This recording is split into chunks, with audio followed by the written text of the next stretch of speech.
Good evening, YouTube model railroader fans, model railroading live fans, and whoever else happens to watch this wonderful brand of nuttiness that I bring to the table every so often. It happens to be Vlog 21, happens to be May 16th, 2020. It's Saturday.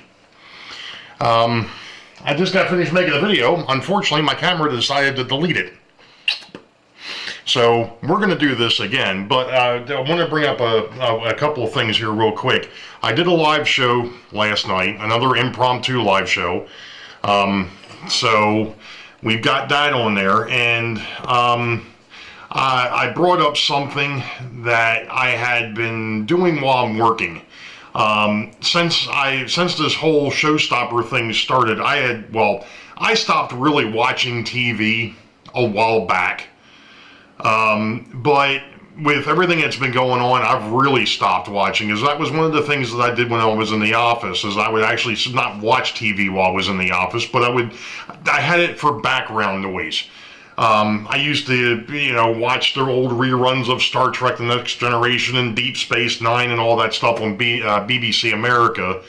And then when the NASCAR races were on, I would switch over and watch the qualifying or whatever like that on Fridays.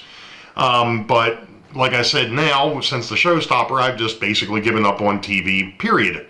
I still have one night where the wife and we watch a show or two, but that's it. As far as sitting there and watching it for any length of time, doesn't happen anymore. And probably won't for any time in the foreseeable future, but that's a different story for a different time. But what I have been doing is there is a very unique site on YouTube called Virtual Railfan, or VRF. They have got cameras not all over the United States. I think it's like a total of 22 cameras that they actually run, per se, across America. They've got a camera down in Florida. They've got a couple of them up in Missouri. They've got a couple of them. They've got one out in the Cahoon Pass. They've got a couple other cameras, but the one that I've really been watching, they've also got one on the Horseshoe Curve, which is neat to watch because I've actually been there, and well, that's kind of cool. But you get, I'm used to the Horseshoe Curve. Okay, I've been there, seen that. All right. I found something that was really, really fascinating, and that is Santa Fe Junction. It's in Kansas City, Missouri, and it has tracks all over the stinking place. The Burlington Northern Santa Fe has trackage rights through there. The Union Pacific has trackage rights through there. The Norfolk Southern has traffic rights through there. The Kansas City Terminal and the Kansas City Southern have traffic rights through there, which means you get to see all sorts of stuff. Amtrak apparently has one or two trains through there also, but they're usually earlier in the morning or later in the evening, and I don't know. I'm done. I get on there like 8:30, 9 o'clock in the morning, and I'm done with it at like 5:30. So if they're on before or after, I miss them. I have rewound the live stream to go back and take a look, but I'm not I'm not an Amtrak fan. I could care less. And I'm not really a fan of the other railroads, but what really fascinates me, though, is even the Norfolk Southern on Horseshoe Curve. They run some long trains. They've got nothing on these trains that run through through the Santa Fe Junction. Some of these son of a guns are long. And some of them are unit trains, which means they're either coal trains or they're tank trains or what have you. I was making the joke the other day on there, though. They had the maintenance away crew out there spraying they had the weed sprayers out there. I'm like, oh, look, they're putting down glue ballast. Or ballast glue. So anyway, I'm going to try this video again because I've got something that Jack and Burlington Northern's BNSF 6951, Cousin Vinny, might be interested in. So we're going to stop here for a second, and we're going to go out to the railroad, and I'm going to fire the trains back up. So we'll be back. All right, so we're going to rail fan here for a bit. We're over at the Boeville side, and this is the inner loop, or if we were in operations mode, we would actually be on the northbound. but this is a 14-car tank train. We were talking about unit trains last night on my live feed. Well, here we go. We've got a 14-car tank train unit train. So after I went ahead and made repairs to those couple of tank cars that I had, I decided to go ahead and make this thing up. Now, there is one thing, and that is the fact that right now this is still a test to see if I could even run something this long, and thankfully it had been running fairly well. Of course, I say that, now it's probably going to give me all sorts of issues. We'll see what happens. I know I've got a bad spot over here every once in a while. The train stops. But it got past it this time. Cool. Anyway, so we're following what would be the northbound train, as we now have a meet between the northbound and the southbound. And the southbound is the coal train, which we've seen in the previous video. That is right now it's a 13-car coal train. I've actually got one car that I have to renumber, and then I can stick it back on there. Now, one of the things that I just got finished working on tonight is the drop-down section here.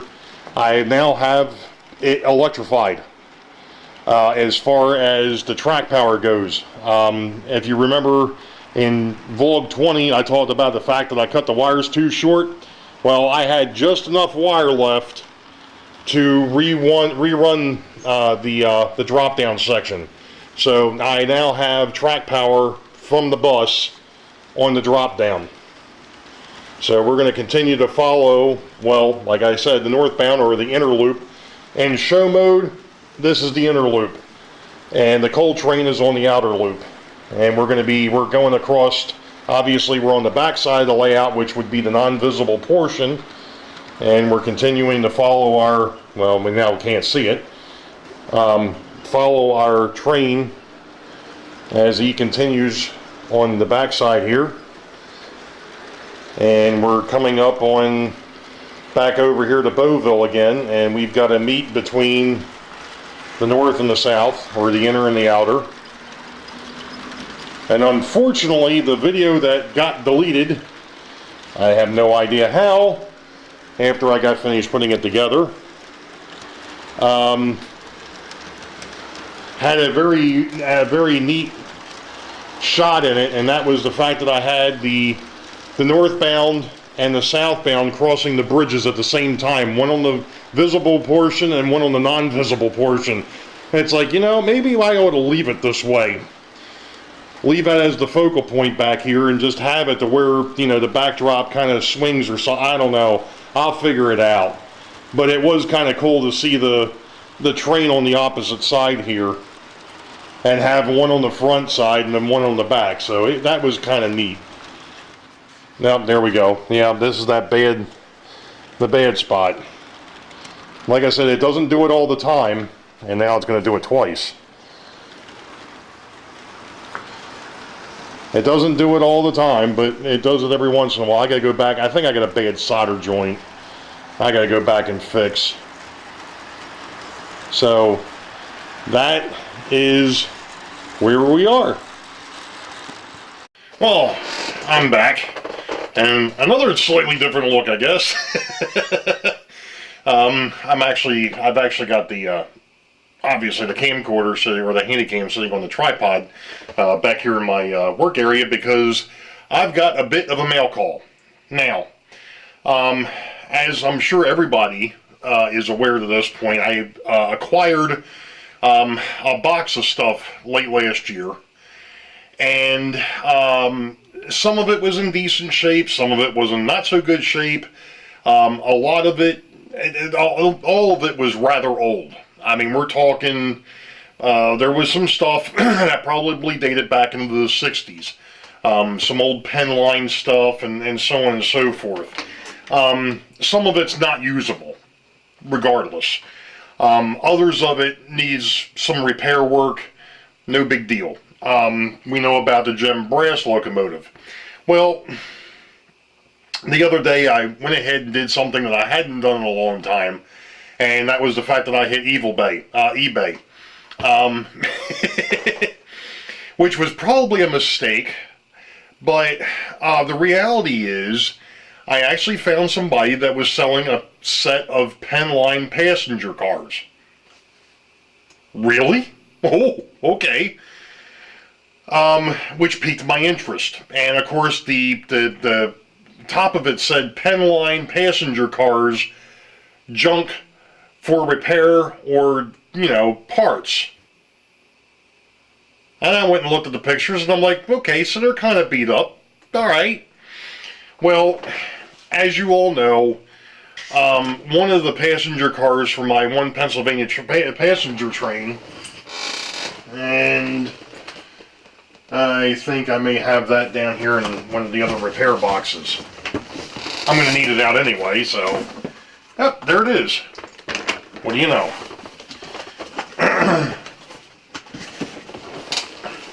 Most of the passenger trains that I have on the railroad right now are 3 or 4 car. Right now, the one Pennsylvania train is short an end car. And the reason being is because of the fact that there's no rear truck. So, when I went to the last train show before all heck broke loose, I asked some older gentlemen that had a swap meet table where they had a whole bunch of different parts for a lot of the older AHM and Riv Rossi and so on and so forth. I asked them if they had Penn line trucks, and I showed them the passenger car. And the one fellow literally looked at me and said, I don't think I've ever seen parts floating around for those. He says, and I'm not so sure I've got anything that would even be remotely close to working. He says, and the thing is, he said, if I sell you something today, he said, guaranteed you're going to find something 2 days later and you're going to be like, oh! He said, so I don't even want to go. He said, if I hear of anything, give me your name. He said, if I find anything, I'll give you a shout, which obviously never happened. So, like I said, I was on eBay, and I found this fellow selling a pack of passenger cars. Now, I've already kind of opened the box. I'm going to swing the camera over here a little bit, because the dude, I tell you what, this dude is going to get 4 stars, or 5 stars, because number one, he turned around and helped. This wasn't supposed to get delivered until the 23rd through the 27th, which is only a couple days away. But he turned around and expedited the shipping. He sent it next day. So, as far as I'm concerned, this dude's definitely getting a couple of thumbs up, extra ones to be exact. So anyway, like I said, he packed the living heck out of these, which was great. I mean, even if they are torn up and for parts, he didn't treat them as such, which is good, because I do know of a couple places that I've dealt with in the past. They say that they've got stuff that's junk and so on and so forth, and then they pack it as such, and when you get it, it's in worse shape than what it was when you bought it. But if you're only using it for a couple different parts, well, then maybe it's not so bad. But like I said, this guy went overboard, to say the least. So what did I get? Well, one of the other things that he did is he actually turned the couplers inside so they wouldn't get busted. Another guy, I mean, this guy was just all over this. So anyway, we have a all-dome Santa Fe passenger car. Now, I said that it's a Santa Fe, and you all know that I don't run Santa Fe. That's fine. You're right. I don't. I have a plan.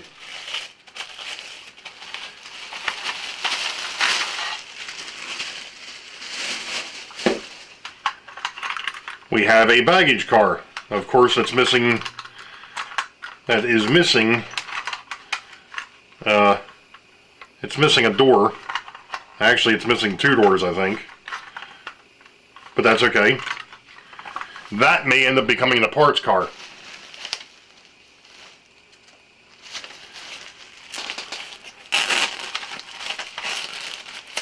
And you'll understand what I'm talking about here in a few minutes once I get finished unboxing the rest of this.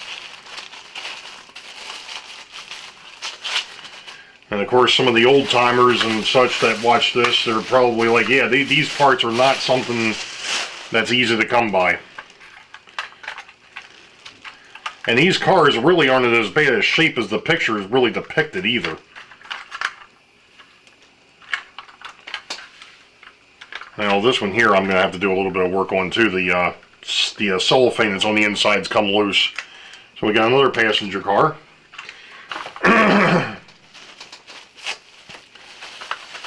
And then, this is the one I had unwrapped earlier.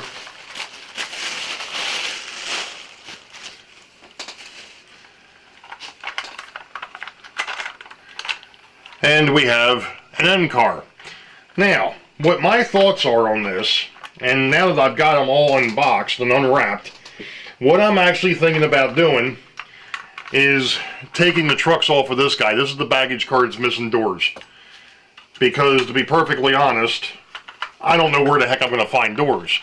So this will become my parts car. So what I can do, as soon as I find my other car here and find a screwdriver,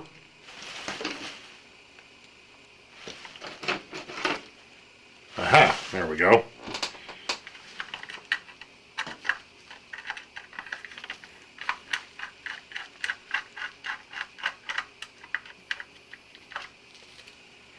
Of course, one thing I just didn't notice with these, or of course the passenger, or this car, that car isn't lit. I don't know if the other ones are or not, but it doesn't really matter. And of course, one of the other things I'm going to have to do is I'm going to have to work on this rear truck a little bit. I got to take the coupler off of it. Because obviously the end of the train doesn't have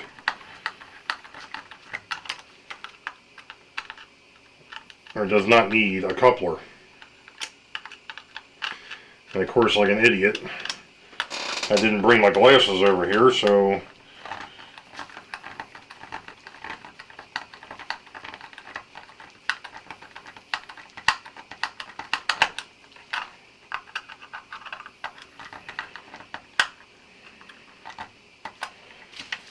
nice.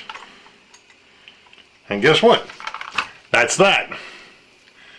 Now, the next test will be to see if we get a light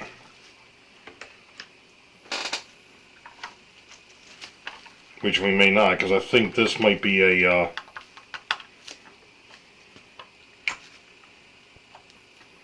actually, I think the light inside the car might be burnt out.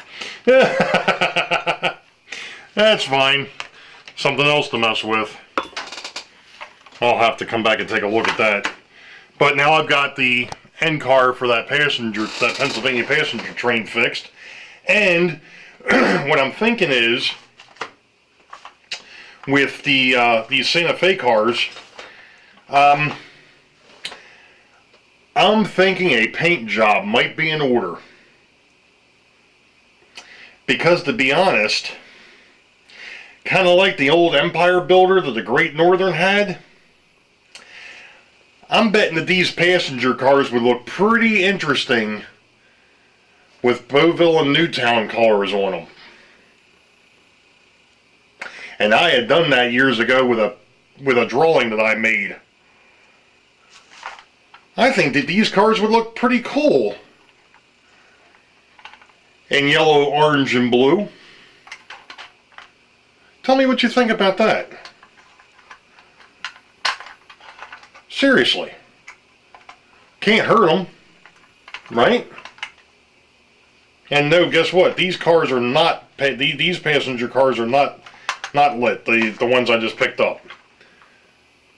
Which is fine. That doesn't bother me one bit. They don't have to be lit.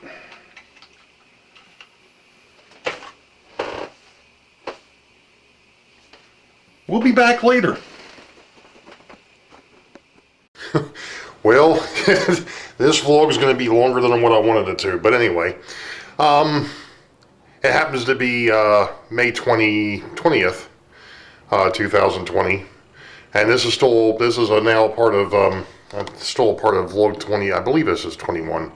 I didn't go back to look. I believe it is. It doesn't matter. Got some interesting things going on here. As you saw the other night, I went ahead and I've picked up another set of passenger cars, which run just fine. Absolutely perfectly fine. No issue there. In fact, they're actually sitting, right now, they're sitting over in the Boeville area. Actually on the freight mains over there, because that's where I stopped them the other night. And right now, they're not going to be going anywhere. There's been a bit of a snafu, I guess you could say. The other day, I thought I found another pair of DPDT switches. And I went and hooked them up last night, and lo and behold, they're not DPDTs. They're double pole. There's no question they're double pole, but they're not the type of double. They're actually the six connecting points on there. Two of them, it's all common depending on which way you go. So if you flip it to one direction, you've made contact across four. If you switch it in the other direction, you've got the common ones in the middle and the other end. So they're not going to work. So I found another set, or I shouldn't say I ordered up another set of DPDTs. The reason being is the fact that I've gone ahead and I've reworked, I guess for lack of a better term, the front of the house. And what I mean by that is setting up temporarily, still, again, until I nail down exactly how I'm going to do this walk around throttle piece. I'm going ahead and wiring the blocks for two power packs that'll be up front. Reason why I call it front of the house. For the time being, so I can go ahead and test the switching and also test my crossovers, which, yeah, they've been tested a little bit, but I want to be able to beat these things up. I want to be able to run stuff across them constantly and see if they're going to hold, if it's going to hold up, or if it's going to do what I want it to do. Give me a chance to test the Weichert industrial area, the Atlantic Copper and Brass Company, the switching for what will be, instead of the East Interchange, which is now going to become the RBC Distribution Company.